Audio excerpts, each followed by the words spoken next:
Modding Stardew Valley is a great way to give new life to your Stardew adventure, so I'm going to show you the mods I'm running in my Skill Chain Challenge. This mod showcase will give you everything you need to make it run, and at the end I'll give you a brief guide how to mod the various platforms.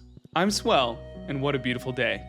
The first category of mods are absolutely essential because they change the way Stardew Valley is played. Be careful with them if you want to have a pure Stardew Valley experience because they can kind of break the balance.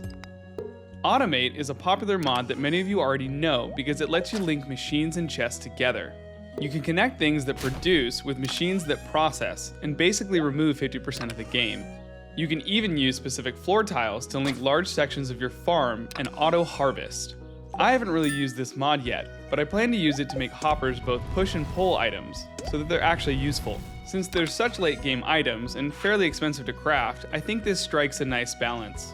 Better Crafting organizes the crafting screen into tabs and allows you to bulk craft recipes. It's a great time saver once you get used to the new layout. Convenient Inventory might be my new favorite mod because it allows you to quick stack from your inventory into all available chests. No more going from chest to chest depositing your goodies after a Skull Cavern run. You can also favorite items so that they can't be quick stacked or sold. Lastly, you can enable auto-organize in your chests so that they're always kept nice and neat. The mod experience bars saved our bacon when we tried harvesting summer forageables, but discovered that they now give farming experience. It's a nice visual to make sure you don't make any big mistakes and level up the wrong skill. Faster Path Speed is a nice little mod that increases your default run speed on paths slightly. I really like that it makes creating paths on your farm dual purpose, and it feels great to speed up when you jump on one. A bonus feature is that it allows you to replace existing paths with a new one quickly and easily, which is really nice for reorganizing the farm after your first year. The generic mod config menu will be required for a lot of the mods in this list, but it can also become your best friend. You should definitely take some time to poke around into all of your mod settings at the beginning of a run to customize it the way you like. Next up, we have the Look Up Anything mod. With it, you can press F1 to see information about anything underneath your cursor.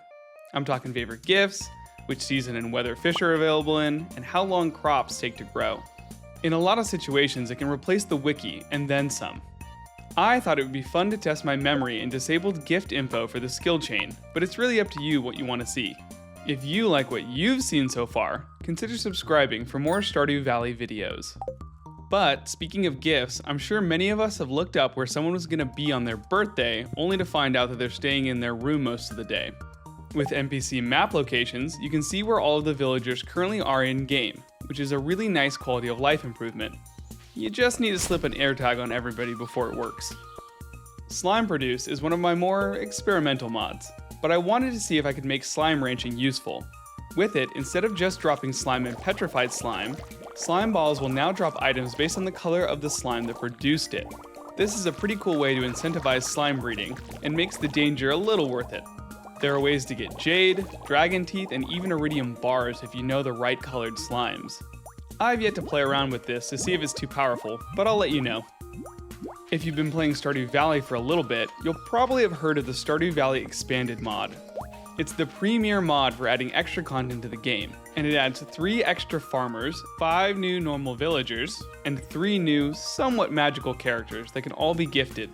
It also turns the Wizard, Gunther, Marlin, and Morris into giftable NPCs, and adds 6 more non-giftable characters.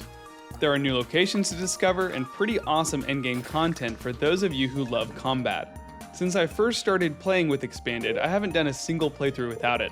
Just be aware that it can be overpowered compared to the vanilla game, and it isn't considered canon.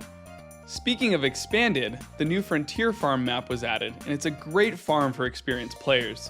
The new fruit trees are awesome, and there's plenty of room to design this farm the way you like.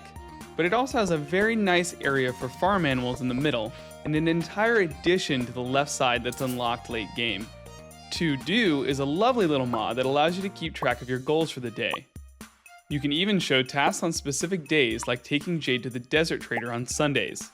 Often when I play Stardew Valley, I'm distracted by shiny things, and forget everything I had planned, so this is a nice way to keep track.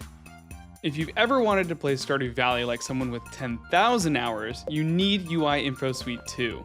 It shows you a plethora of information every day, and when you hover over items. You can see The day's luck, tomorrow's weather, birthdays, new Queen of Sauce recipes, tools being upgraded, experience gained and experience bars, view the calendar and billboard quests from anywhere, see what animals need petting and milking, how many days until harvest on crops, placement ranges, and finally, items still needed for the bundles, museum, and the full shipment achievement. It's an amazing quality of life change, but it definitely takes some of the work out of the game. Up to you if you like that kind of thing. If you're using Look Up Anything, you can already figure out where and when to fish, but the visual fish mod is really fun to see the fish swimming in each body of water. It updates in real time depending on the time of day. Just make sure to set an appropriate level so your poor computer doesn't give out. And finally, Zoom Level adds a keybind to be able to zoom in and out at ease. It's super useful for checking maps for forage, fishing bubbles, and rare drops in the mines. And if you plan to record any of your gameplay, it'll provide endless headaches as you wildly zoom in and out. I'm going to use it sparingly from here on out. The next set of mods are mostly visual, but they do give a nice vibe to the base game. To make farming easier, seasonal colored seeds color code spring, summer, fall, and winter seeds so you know when to plant them. Dynamic Reflections is an absolutely gorgeous mod that creates a mirrored surface to all water. It's especially gorgeous at night with shooting stars. Seasonal Outfits, slightly cuter aesthetic, helps all the villagers to look their best, especially during the Spirits Eve festival. It's great for immersion to see the villagers bundle up in the winter, and there's a partner mod that works well with the expanded characters. Along the same lines, Seasonal Vanilla UI spruces up the borders on character portraits to match the season. And if you ever wondered what the Hat Mouse or Traveling Merchant looked like, then look no further than They Deserve It Too, Portraits for Vendors. I'm especially fond of some of the Desert Trader portraits. Y'all got any jade? Social Page Order Redux lets you sort your friendship tab by hearts or names, and you can even search for specific NPCs. The next category are my fun mods. They don't really impact the gameplay, but they definitely bring me joy. After completing the Community Center, it can often feel like the villagers don't really appreciate your effort. With Community Center Reimagined, they'll use the center as a schoolhouse, a cooking class, and combined with a community day from Expanded, the center will actually feel like the heart of town. Unfortunately, Clint will still be there on Fridays. Friggin' Clint. Buildable Ginger Island Farm allows you to put normal farm buildings on the island, making it more useful than just a giant ancient fruit farm. Though I will probably still use Junimo huts and a large farm for a portion of it. This could change the balance of the game, but hey, if you're already at Ginger Island, you're probably pretty loaded anyway. Once I get to Ginger Island, I'm going to use the Relocate Buildings and Farm Animals mod to move some of my precious chickens and cows to the island. Look at all those chickens! The mod Event Lookup gives you a menu to show you all of your unseen events. You can either see this as immersion breaking or very convenient. I'm in the latter category. And the last mod in this category is Grampleton Fields. It adds a huge area to the east of town past Shearwater Bridge. If you're using the area for farming, you must like Pain, because this is so much area to manage. I keep it installed so that I don't have to look at these ugly cones that appear when you don't have it. These last mods are either required by other mods, or I installed them for recording. Debug Mode can be really useful to see which tile you're currently standing on, so you can set up things like the Minecarts Anywhere mod. I initially thought that I was going to use Time Speed to stop and talk to you more often, but I ended up just pausing in menus because I'm more used to it. I'll leave links in the description, but to use these mods you're going to need to install Smappy. It's available on Windows, Mac, Linux, Steam Deck, and Android. Sorry to console and iOS players. Then you're going to want to head over to Nexus to pick out your favorite mods. You can either download them manually or use Vortex to quickly install a bunch of mods. Then unzip the mods into your mod folder. The location of this folder is on the linked wiki page. Finally, make sure to run Smappy, not Stardew Valley, in order to enable your mods. If you're like me, managing a few different saves with different mods, consider getting a mod manager like Stardrop so that you can set up specific profiles for each save. If you have a Nexus Premium subscription, you can automatically update mods from Stardrop. Super convenient, and not sponsored.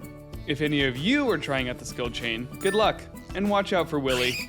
Thanks for watching, and have fun on your modded journey.